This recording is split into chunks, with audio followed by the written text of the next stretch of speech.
Hello everybody, today we will discuss about the dielectrics.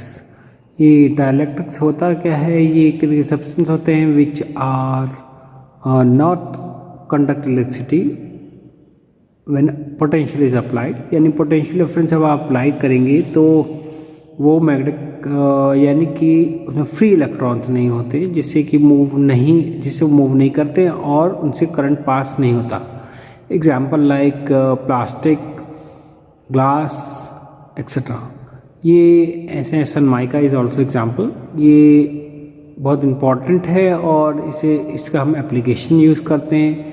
जैसे आप पढ़ेंगे यहाँ डाइलेक्ट्रिक्स के बारे में पढ़ते हैं. डाइलेक्ट्रिक्स ये हम पैरेलल प्लेट कैपेसिटर के बीच में ये कैपेसिटर दिखा रखे हैं, 2 प्लेट्स, और यहाँ पोटेंशियल अप्लाई करा. तो अगर इसमें जो इंसुलेटर डालते हैं पैरेलल प्लेट कैपेसिटर में, इसे डाइलेक्ट्रिक कहा जाता है. और this dielectric, the shaded portion is known as dielectric. ये प्लेट्स हैं, पैरेलल प्लेट कैपेसिटर, इसमें वोल्टेज अप्लाई किया है. तो इसमें फैराडेज ने ये बताया कि हमको अगर इस पैरेलल प्लेट कैपेसिटर में रखें तो पहला इसका एप्लीकेशन आता है कि फर्स्ट कि ये इसकी में हम लार्ज प्लेट पोटेंशियल लगा सकते हैं विदाउट एनी ब्रेकडाउन. अगर आप सिंपली पोटेंशियल लगाते हैं, जैसे मैं सर्किट डायग्राम बनाता हूँ, यहाँ पैरेलल प्लेट कैपेसिटर है और यहाँ मैंने बैटरी लगाई आपकी. अगर जैसी बड़ी बैटरी लगाएंगे तो कंडक्शन होने लगता है. तो ये कंडक्शन रोकने के लिए जो है कैपेसिटर लगाते हैं. तो इसके क्या, it maintain in helping the large voltage between the parallel plate capacitor. Parallel plate capacitor में वोल्टेज रोकने का काम आता है. It increase the potential difference. Potential difference ज़्यादा लगा देंगे और विदाउट एनी ब्रेकडाउन जो है नहीं होगा और इसमें कैपेसिटर स्टोर्ड होता चले जाएगा इन इस प्लेट में और इस प्लेट में. एक पॉजिटिव एक नेगेटिव प्लेट होगी तो इसमें एंटेन रहेगा. This also help in maintaining the plates in a small separations. छोटा कम डिस्टेंस में ये प्लेट का अगर एरिया दिखे और बीच का डिस्टेंस जो है वो कम होगा तो मेंटेन करने के लिए काफ़ी, that means it help in maintaining a large plate at a very small distance रखने के लिए काम आ जाता है. And it also increase the capacitance. Capacitance का फॉर्मूला जो है वो फॉर्मूला बेसिकली होता है Q=CV और C=Q/V. यानी कि वोल्टेज ज़्यादा लगा लें तो इसका कैपेसिटेंस बढ़ जाता है हम कैपेसिटर का. तो इसे बोलते हैं Q इज़ द चार्ज. जो हमें चार्ज इसमें जैसी इलेक्ट्रिक फील्ड लगाएंगे इसमें चार्ज आके स्टोर्ड हो जाएगा. नेगेटिव यहाँ पर नेगेटिव और इधर पॉजिटिव इस प्लेट पे. तो ये पॉजिटिव प्लेट एक नेगेटिव बन जाएगा, एक पॉजिटिव. और इसमें डाइलेक्ट्रिक बढ़ाएंगे तो इसका पोटेंशियल यानी कि अब आप और ज़्यादा पोटेंशियल लगा सकते हैं. तो it also help in increasing the potential.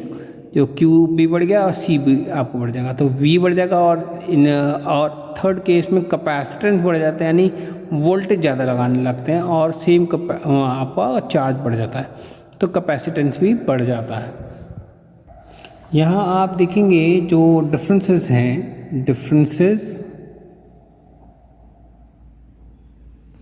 Between conductor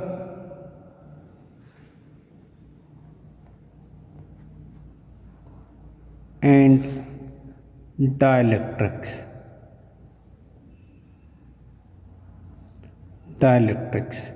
तो इसमें क्या होता है कि डाइलेक्ट्रिक में इसमें इलेक्ट्रॉन तो होते हैं मगर फ्री इलेक्ट्रॉन नहीं होते हैं, जिससे कि जब वोल्टेज लगाते हैं तो ये कंडक्शन नहीं करते, कंडक्शन ऑफ इलेक्ट्रॉन नहीं करते.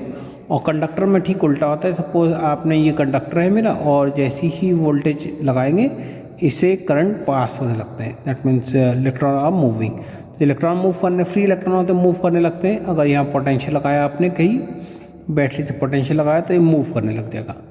तो इसका यही ध्यान रखना पड़ता है कि मूवमेंट ऑफ इलेक्ट्रॉन चलने, यानी करंट डायरेक्शन ये मूवमेंट ऑफ इलेक्ट्रॉन चलने लग गई.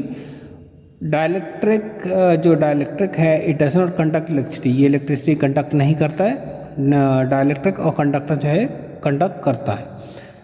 और ये कह सकते हैं कि अगर हमारा प्लास्टिक है, सपोज ये प्लास्टिक पे आपने यहाँ पे चार्ज दिया तो यहीं पर ही रिटेन रहेगा. मगर in the case of conductor जैसे ही आपने यहाँ चार्ज दिया तो ये मूव करने लगता है।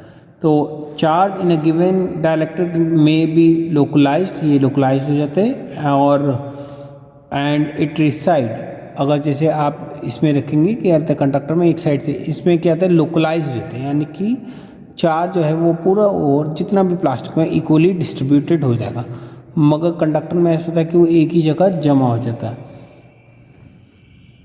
यहाँ मैं एक चीज़ बताना चाह रहा था कि ज़रूरी नहीं कि ये जैसे प्लास्टिक आपने लगाया, यहाँ ये प्लास्टिक लगाया आपने, एक पर्टिकुलर स्ट्रेंथ लगाने के बाद डाइलेक्ट्रिक जो है वो इंसुलेशन स्टॉप हो जाती है। ऐसा नहीं कि इनफाइनाइट तक आपका इंसुलेशन रहेगा।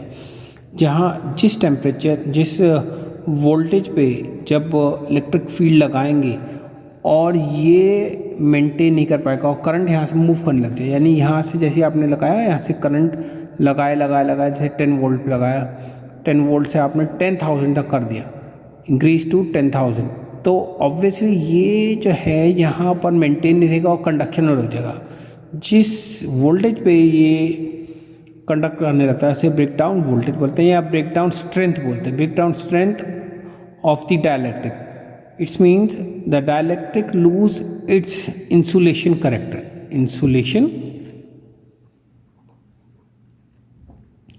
insulation character, lose its insulation character is known as the breakdown strength, इसे breakdown strength कहा जाता है of the dielectrics। वैसे तो इंसुलेटर बहुत ही काम का है, मगर हमको यहाँ तक देखना होता है कि ये तब तक ही काम करता है जब तक कि इंसुलेशन करेक्टर अपना लूज़ ना करे, तो वहाँ तक ही ये इंसुलेटर रहता है, नहीं तो इसका इंसुलेशन ख़त्म हो जाता है। आज के लिए बस इतना ही, और जिन्होंने मेरा चैनल सब्सक्राइब नहीं किया है सब्सक्राइब कर दें, शेयर करें और लाइक करें, जिससे कि उन्हें मेरे आने वाले वीडियोस के अपडेट्स मिलते रहें और फिज़िक्स अच्छे समझने वाले वीडियो आराम से मिलते रहें। Thank you.